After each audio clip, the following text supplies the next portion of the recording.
la Terre. Notre planète est le refuge d'innombrables écosystèmes. On les trouve sous la surface de nos océans comme au fond des abysses, au cœur des forêts tropicales à la végétation luxuriante, mais aussi dans les forêts enneigées de la taïga.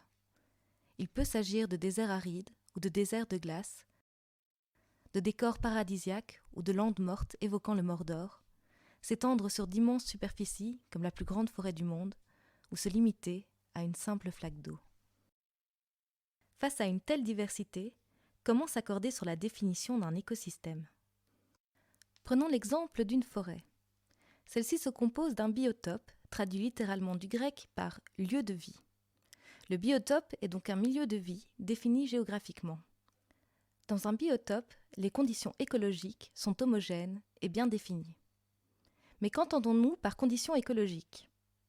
Il s'agit de la composition et de la structure du sol et du sous-sol, de la présence d'une rivière et de rochers, mais également de la quantité d'ensoleillement, des précipitations et par conséquent du taux d'humidité et des températures.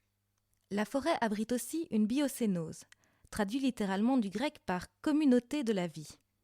La biocénose définit donc l'ensemble des êtres vivants évoluant dans un même lieu de vie. Quels sont ces êtres vivants ?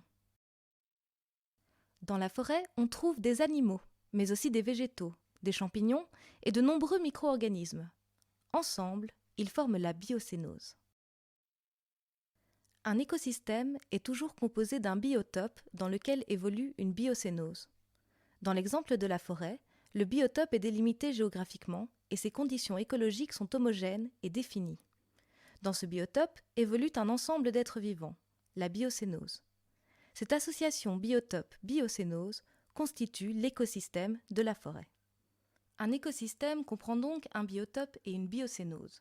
Cependant, il est nécessaire de préciser que le biotope peut influencer et modifier la biocénose. Inversement, la biocénose peut quant à elle également influencer et modifier son biotope. Ils sont en interaction. Reprenons l'écosystème de la forêt. Une famille de castors décide de s'installer sur la rivière. Les parents s'activent et construisent un barrage. Ce barrage va modifier le courant de la rivière et des terres normalement au sec se retrouvent inondées. Le castor qui fait partie de la biocénose a donc modifié son biotope.